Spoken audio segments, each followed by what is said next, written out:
YouTube, what is good? It is your boy Flex. And put your muscles up, because we back with another video. So in today's video, man, I bring to you Lenny Mclean, aka the governor. If you're from UK, you probably know who this is, man. If you're not, sit back, relax, and enjoy the video, because we're going to get right to it, man. Put your headphones on, turn the volume up, get that full experience. Let's get into the video. Let's watch it. Let's go. Hello and welcome to the Street Crime UK YouTube channel. Please don't forget to like, share and subscribe for more content.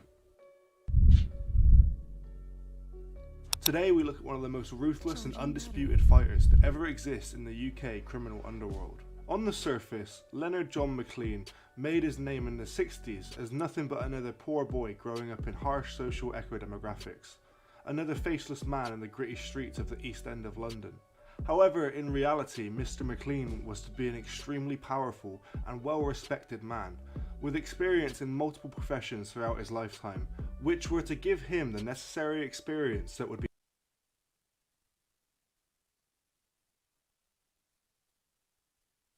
That's a big dude, bro.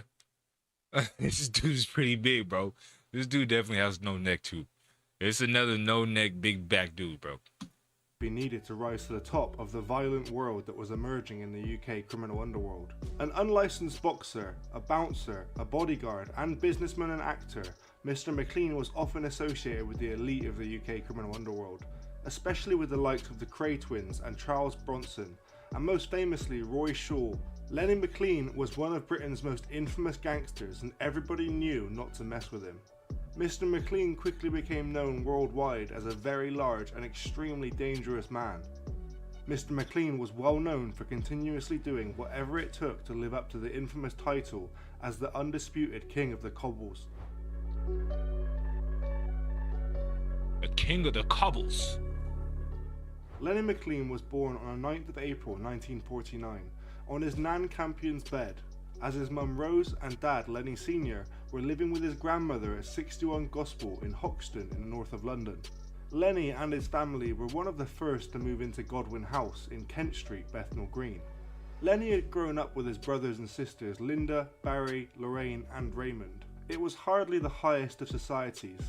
A bleak landscape of factories, poverty and a strong sense of community, but with limited opportunities for anyone outside of crime.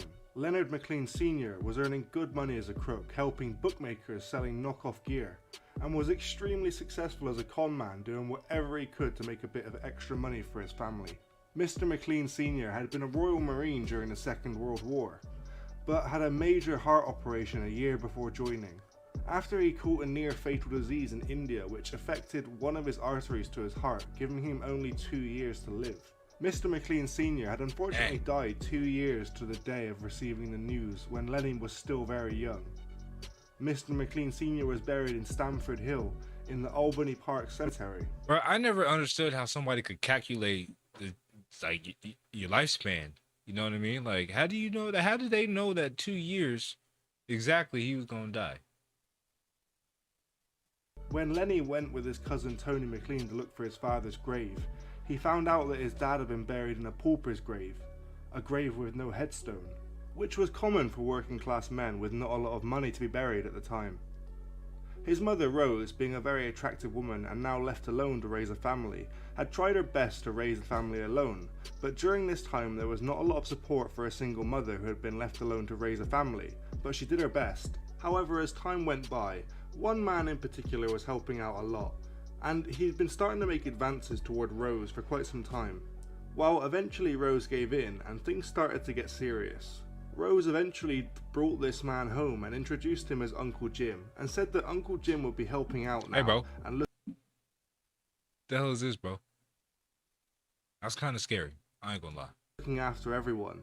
Although everyone was wary at first, he soon brought everyone gifts and was always playing games, and was to begin with at least a nice new addition to the family.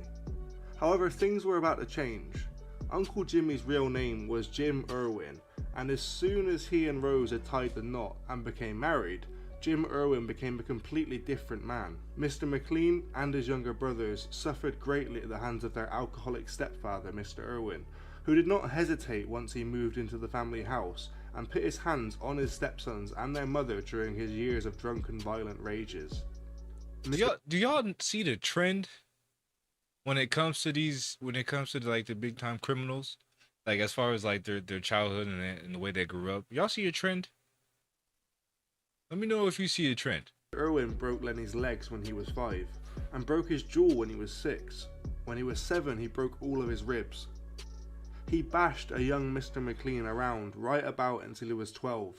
Mr. Mclean explained in his biography. This was a completely different society to the one we know today, and there was no child line for children who were in trouble to ring. In fact, you had to be quite well off to even have a house phone. Lenny even explains that his mother knew what was happening, but being a single mother with 5 children, this man was paying the rent and putting food on the table. Unfortunately, it was a time where little opinions existed for single parents. Worse still for one in a terrible domestic abuse situation. Mr. Mclean had suffered several broken bones at the hands of Mr. Irwin. However, when Mr. Irwin had now gone a step too far and dared to attack Mr. Mclean's infant brother with a belt, when Mr. Mclean's nan found out, she called her brother Lenny's great uncle, Mr. Jimmy Spinks, who was himself a notorious local gangster, weighing in at 21 stone and standing at 5'9". He was described as an extremely powerful man, and once he had heard what had happened, he was not too impressed to say the least. Mr. Spinks then took it upon himself to find and proceed to beat Mr. Irwin within an inch of his life, threatening to leave his face a mess, or better still, cut his throat should he ever need to come back to the house to protect the children again. And with that beating and realization that his drunken cowardly behaviour would no longer be tolerated within the family home, Mr. Irwin got his stuff and disappeared.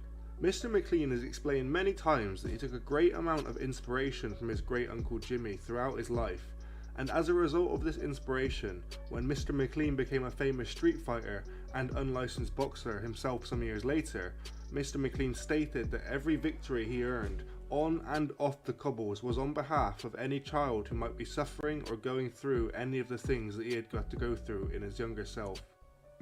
Now that's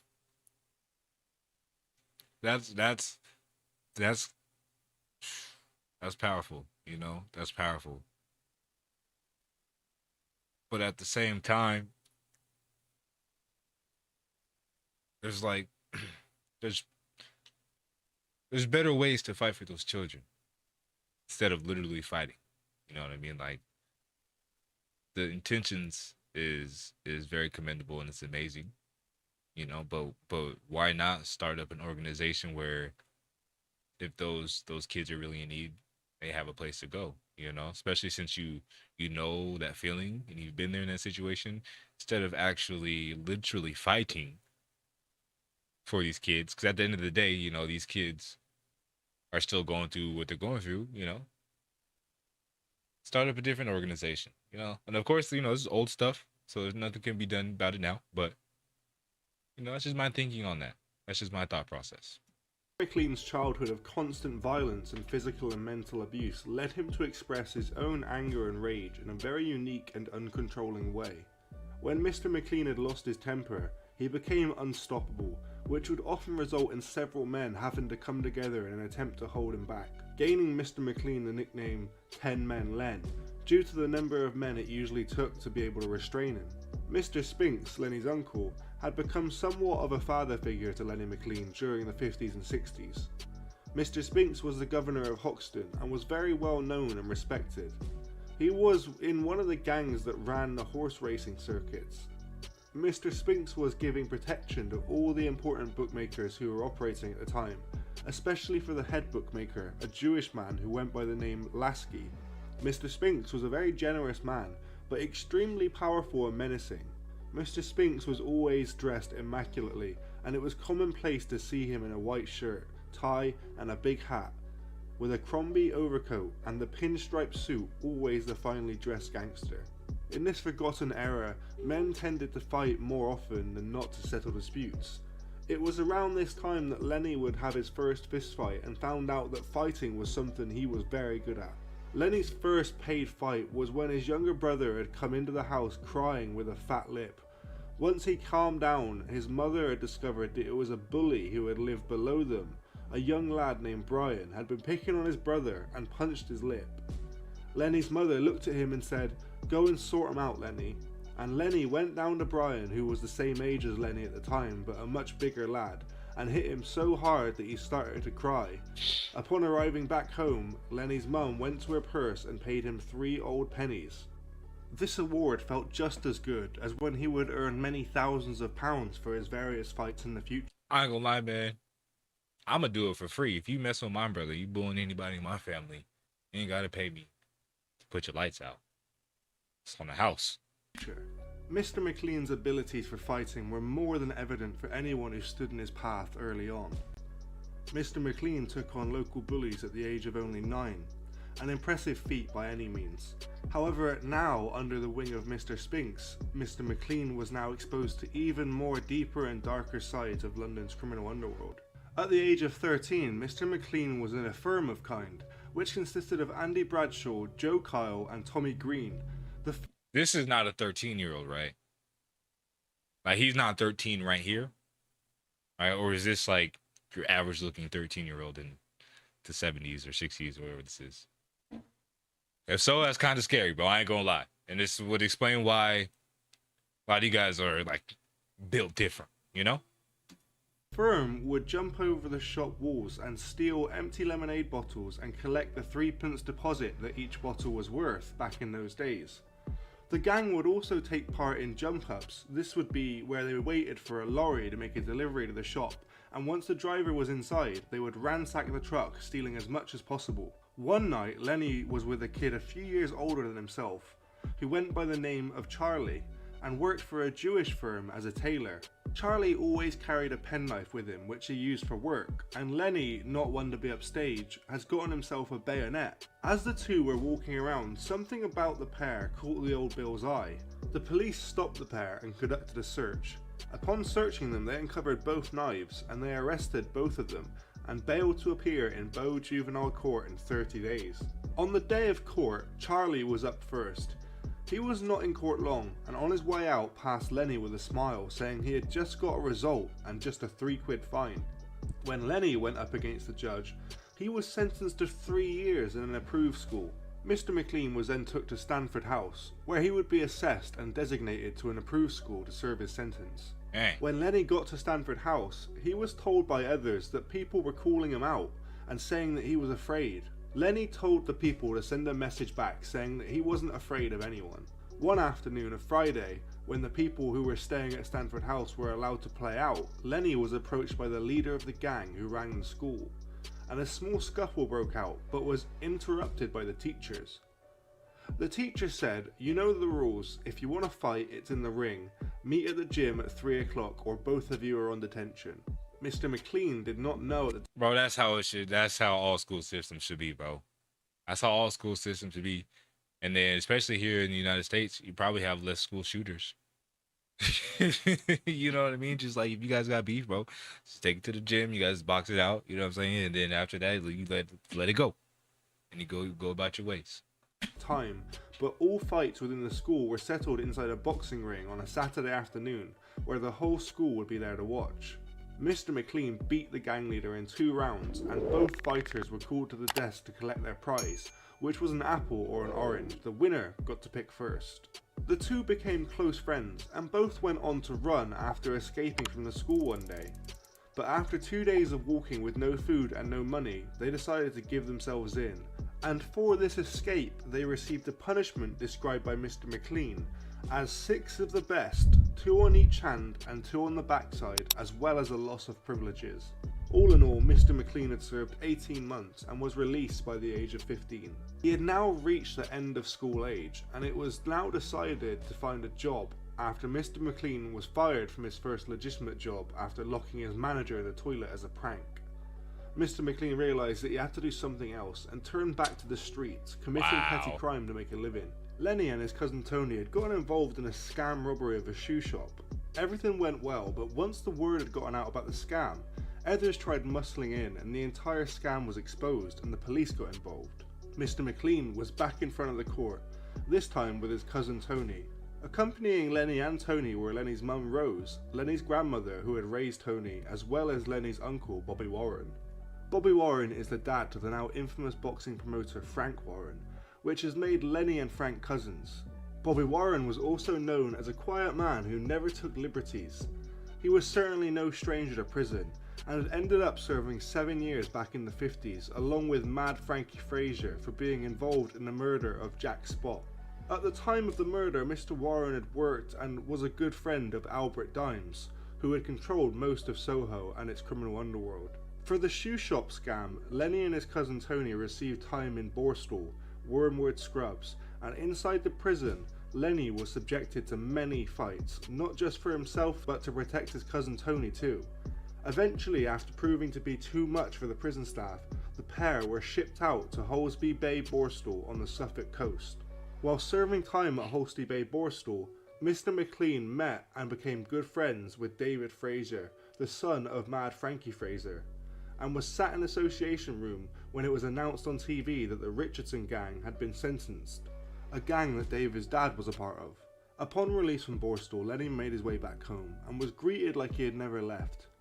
Most people thought he had just been away on a job earning a bit of extra dough, and although they were all wrong, they were right about one thing, and that's exactly what Mr. Mclean intended to do, to get back on the graft and start earning some real money.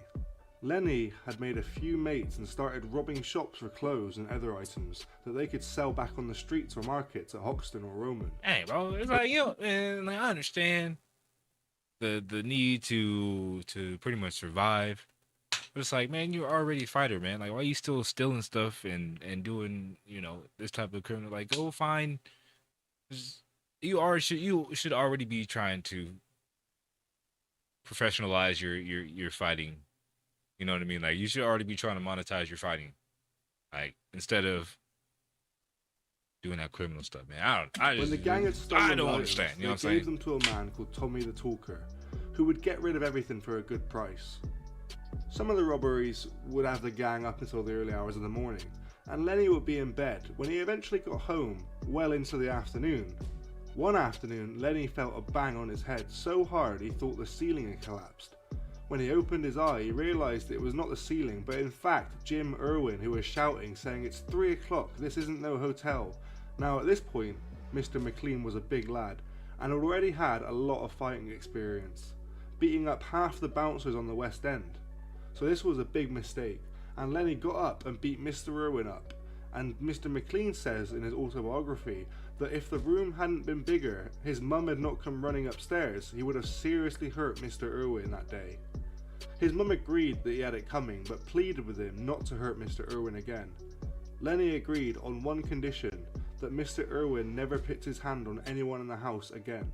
Around this time, Lenny started drinking in the Standard on Kingsland Road, and one night was having a drink with the governor's son, Sid, when in came a beautiful young woman with blonde hair. Lenny went over and introduced himself, and found out her name was Val. Lenny asked her for a drink, and the rest is history. The pair had dated for around 12 to 14 months, and when Lenny was 20 and Val was 18, they both decided to get married at Mayor Street Registry Office over Hackney Way, and after a party at Lenny's mum's place, they were happily married. The newlywed couple found a place to live in George's Square, round the back of Old Street, and had rented out 2 rooms. Val asked Lenny to find a proper job so that they could have some security in the future, and so Lenny took a job in a clothes factory in Curtin Grove, not far from his house. Mr. Mclean explains how the money he was paid was not the best, but he managed to find a few extra little earners at work to top his wages up. However, it wasn't long until these little earners got Mclean in a bit of trouble, and he ended up losing his job. Mr. Mclean reportedly described his family as his rock, and he's explained many times that his family existence helped him to reject a life that was solely devoted to crime, showing a slightly softer side from his usual cold demeanour. Lenny's wife Val has stated that he was so different from his image and was devoted to the kids and me. We were a little separate world that he kept away from all the violence and fighting. I don't care how tough you are. I don't care what you do, but when it comes to those kids and your family, it's like you're just a whole other person. You know what I mean? It's like all that aggression, all that negative feelings, all just everything that's bad just kind of goes away. You know what I mean? And you can just see a whole different type of person when it comes to a man's kids and family, man. That's beautiful to me. With his kids, Mr. Mclean's volatile nature became truly evident, as his mental illness showed in his actions towards his kids. Mr. Mclean would buy Kelly 30 chocolate Easter eggs, but fly into a rage if she chewed her dinner too loudly. He lacked control of his emotions and would often switch quickly, which she suggested had her and her family living in fear. In her own book, daughter Kelly, a mother of two, explained that she had been diagnosed with bipolar disorder, and says doctors told her that Mr. Mclean likely had a version of the disorder himself, which would explain the erratic behaviour and the anger presented heavily in Mr. Mclean's fighting and lifestyle. 2 years later, Mr. Mclean took a dark turn following his mother's death. Turning to drink, Mr. Mclean made it his mission to cause trouble in as many pubs as he could, violence being the only manner in which he could express himself. In his documentary, Jamie Mclean recounts a story, The Governor, where Lenny Mclean, heavily intoxicated... This dude looks like the Hulk, bro. Like, he literally looks like the Hulk. fought a man named Jimmy Briggs over a dispute with a girl. After breaking both of his hands on Mr. Briggs' face, Mr. Mclean used his teeth to bite through Mr. Briggs' windpipe, nearly killing him on the street. Mr. Briggs fortunately did survive following surgery, and Mr. Mclean Bro, the dude bit the man on his neck, bro. My guy really tried to bite his neck off, dude.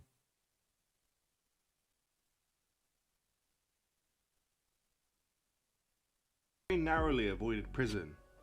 The sheer strength and rage Mr. Mclean possessed could not be more clearly displayed than through this story, truly showing how he earned the title the toughest man in Britain and the undisputed king of the cobbles.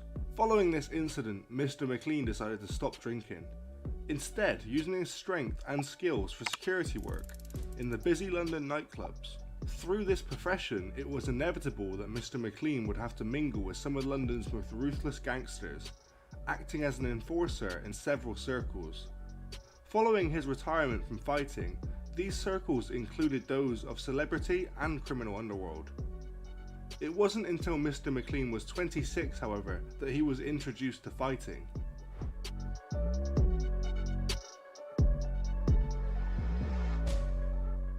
Mr. Mclean's first unlicensed boxing match came about as a result of a chance meeting that he had whilst in his late teens. When his car broke down in Blackwell Tunnel, he abandoned it and went to buy a replacement from a local criminal associate known as Kenny Mack, a gypsy used car salesman who worked in Kingsland Road, Hackney. Lenny brought a car and drove away, only to find out that the replacement would quickly fail too. A very angry Mr. Mclean returned to Mr. Mack later that day to demand his money back. But instead of refunding Mr. Mclean, Mr. Mack offered to give Mr. Mclean a brand new car in exchange for him fighting in one of Mr. Mack's unlicensed boxing bouts that was to be taking place later that night in Mack's yard. Mr. Mclean's immeasurable strength was too much for his opponent, who it was reported had lasted less than a minute against Lenny, earning Mr. Mclean £500 cash and a new car, a considerable prize at the time. Soon after this first fight, Mr. Mack and Mr. Mclean became friends, with Mr. Mack acting as Mr. Mclean's manager on several occasions in future fights.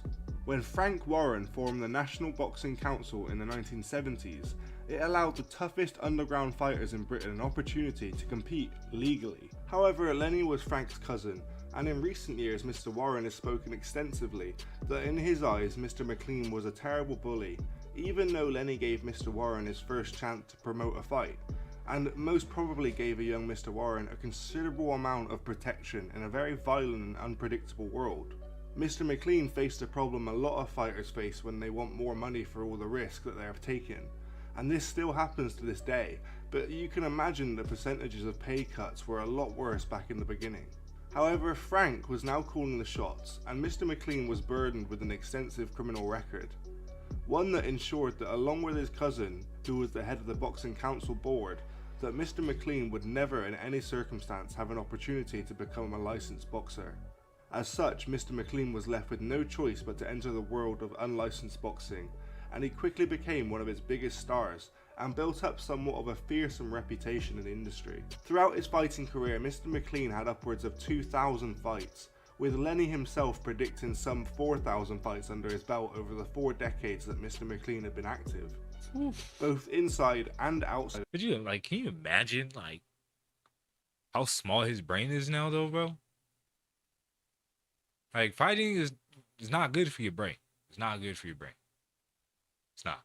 That many fights has to have taken like a major toll on his brain.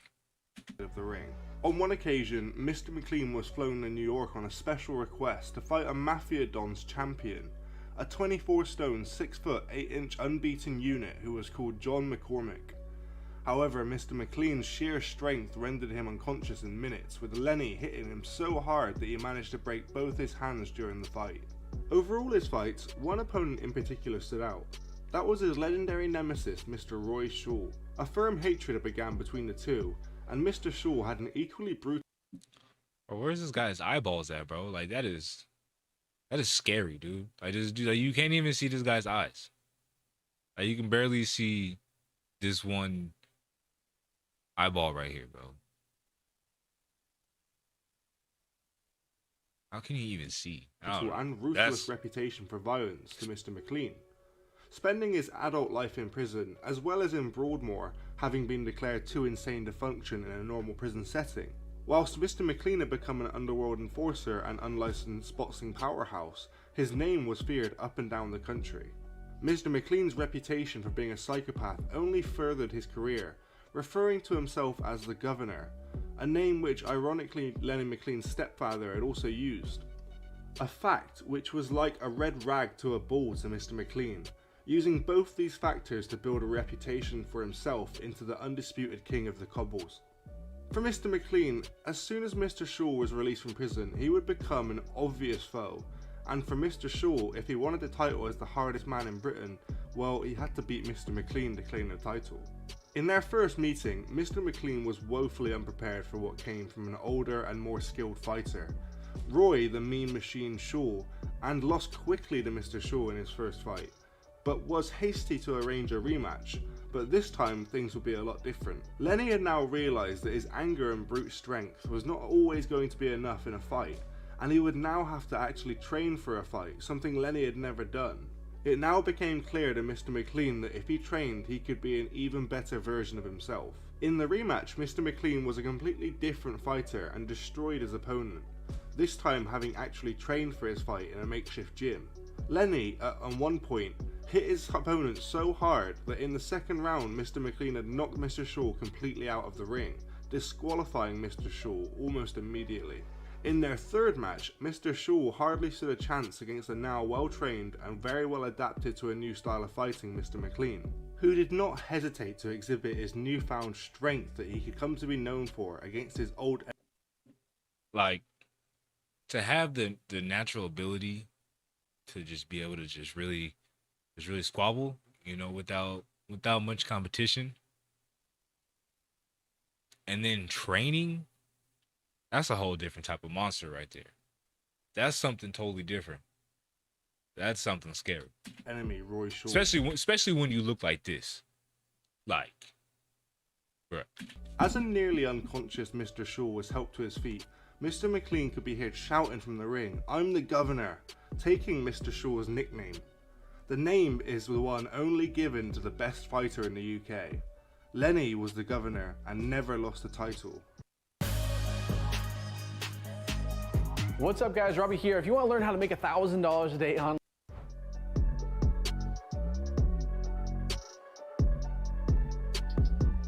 Having gained a reputation as a formidable force in the East End, Mr. Mclean used his newfound status to return to his previous work of security and enforcing for certain elite criminal organisations, and also minded for many well-known celebrities. Mr. Mclean had also held joint ownership of a public house in the East End of London named the Governor's, along with Charlie Cray, the elder and less well-known brother of the Cray twins, who some say was the real brains behind the entire Cray's operation, showing Mr. Mclean's true extent of some of the serious connections that he had within the UK criminal underworld. Not only had Mr. Mclean throughout his years of experience as an unlicensed fighter gained many connections with the criminal underworld, but had now made himself very employable as a debt collector for the highest paying organised criminal families who needed someone of Mr. Mclean's size and stature to sort out a problem. According to Mr. Mclean's autobiography, his name was also quite useful for the smooth progress of various criminal dealings within the UK. What's the character from Fantastic Four, bro? Was it the Thing or It? Rockman, Boulderhead. I don't know what his name is, bro, but that's right now. That's who I see, bro. The rock guy from Fantastic Four. As everyone knew, if Lenny was involved, there was no messing about. It was also reported that he used to be used by members of the Provisional Irish Republican Army and the Mafia when they were doing business with criminals in the UK. Despite Mr. Mclean's evident notoriety, and extensive as it was, it failed to stop people from acting out at the pubs and bars, especially young lads who were unaware if or who Lenny was, and extremely intoxicated at the clubs that Mr. Mclean's security team had managed. On one occasion, whilst minding the door at the Barbican, Mr. Mclean was shot at close range in the arm and backside with a shotgun by a hitman on a motorcycle. In such a situation, he did not hesitate to chase the offender on foot before calling a cab and walking himself into the emergency room, very luckily surviving the following surgery. Not only was Mr. Mclean strong, but Mr. Mclean was very resilient, even with the worst types of pain, explaining just how he did so well both inside and outside of the ring. Following fighting, it was soon made evident just how many enemies that Mr. Mclean had acquired through fighting. A few years soon after the shotgun incident, Mr. Mclean was attacked in his own home when his wife answered the door to a masked gunman. The assailant took 4 shots at Mr. Mclean as he was coming down the stairs, though none of the bullets hit, and the shooter had disappeared by the time Mr. Mclean got to the door. Soon thereafter, Mr. Mclean was attacked at home again, this time as he had driven back from work. As he locked his car, Mr. Mclean was shot in the back of the shoulder as he made his way inside once again. Mr. Mclean again survived, but this time not even attempting a hospital visit. Mr. Mclean was now extremely upset and would later discover that one man was responsible for both attacks at his home. Upon receiving this information, and only now in a fit of rage, Mr. Mclean got his stuff and decided to track him down. The man Mr. Mclean was looking for was Billy Quinn, a boxer and drug addict who Mr. Mclean had apparently humiliated by giving him a beating, showing him just how dangerous his enemies from the fighting world could be. A potential life sentence if someone wanted to take it personal. However, no matter how hard Mr. Mclean looked, he could not find Billy Quinn, and so for now, Mr. Mclean tried to stay busy and focus on other things. Yeah, two failed attempted murders, bro. You have to move out of the country. You have to move out of the country. Like, maybe after the first one, you probably would have been okay. You know what I mean? Like, as far as like people finding out who did it. When you do it 2 times, bro. Nah, it's time to go. It's time to pack up and go. Especially if it failed. It's time to pack it up. Rethink your assassin career. And a fight coming up with the Mountain York and was training and getting ready for his fight when one day somebody came in and told Lenny that Mr. Quinn was in the other room and was sat there with a grin on his face, but that Mr. Mclean was unable to go into that room because there was a door blocking the room. Mr. Mclean ripped the door off and confronted Mr. Quinn, who had gone pale and dropped to his knees upon seeing Mr. Mclean fly inside the room in a fit of rage. He begged for mercy, explaining that he was on the gear and he had done that in an act of moment of madness and he would do anything for forgiveness. From there, all that I know is that Mr. Mclean shook his hand and accepted his apology. Within a few months, Mr. Quinn was found dead and his murder is still unsolved to this day. Lenny was arrested in connection with the crime but denied any involvement and was cleared of any wrongdoing. Around this time, many people had made an attempt on Mr. Mclean's life. It was beginning to become a regular occurrence. One of Lenny's friends had came to him and told him that there was a car driving around the manor with 4 guys who wanted to shoot Mr. Mclean. Mr. Mclean grabbed his friend and asked why he didn't tell them that he is not a hard man to find, as he drinks in the Green Man pub every day. On another occasion, Lenny was drinking in the Green Man when a friend who was running late, known as Johnny Price, asked to borrow Lenny's car so he could get to where he needed to and back. He wouldn't be long, and he would chuck Lenny a drink for his troubles. Mr. Mclean agreed, but warned Mr. Price to hurry up as he didn't want to be sat around waiting to go home. Hours went by and Mr. Price had still not returned, and Mr. Mclean, who by this point had quite a few drinks, was starting to get very angry. As he was about to get up and inquire where Mr. Price had gone, another friend ran into the pub and explained that Mr. Price had gone to another pub called the Nile. However, upon arrival, another car pulled up and shot Mr. Price in the back of the legs. In his work, Mr. Mclean was known for taking the motto, "Treat kindness with kindness, but treat violence with violence," a motto Mr. Mclean displayed all too well in numerous fights that he got into with work. One of these fights landed Mr. Mclean in prison. In 1992, while working the Hippodrome in Leicester Square, London, Mr. Mclean removed a disruptive man by the name of Gary Humphreys, reportedly on drugs, for streaking and harassing women. Mr. Mclean admittedly broke the man's jaw in a scuffle. However, Mr. Humphreys died later that night from the severe neck injuries, and Mr. Mclean was arrested for the murder of Mr. Humphreys by the same policeman who had caught the Cray twins, Superintendent Leonard Nipper Reed.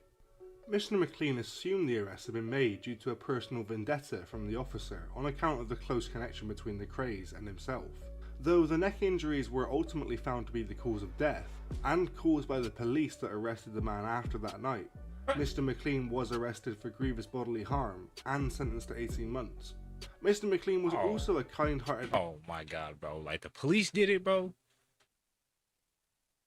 I mean, that's good, bro. Like, I really thought man was punching him so hard his neck was...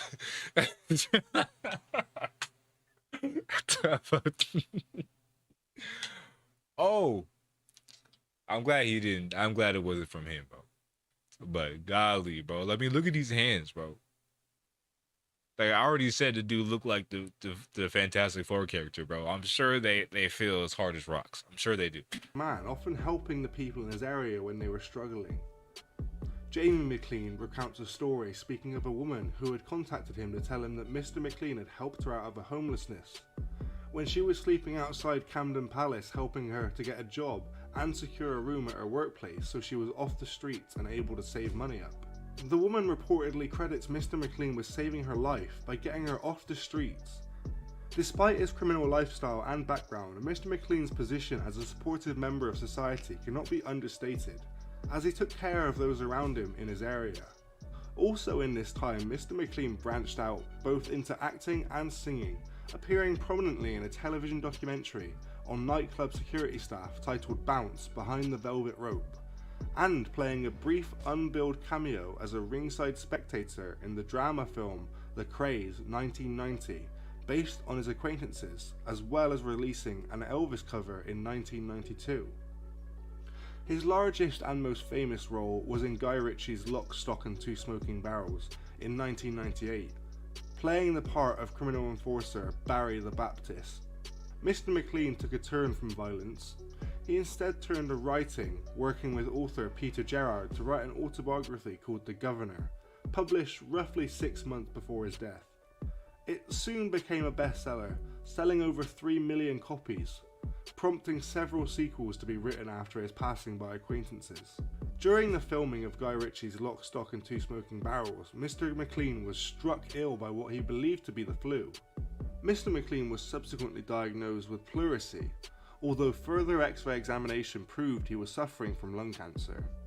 Mr. Mclean died shortly afterward on 28th of July 1998 in Bexley, a few weeks prior to the release of the film he is most well known for his appearance in.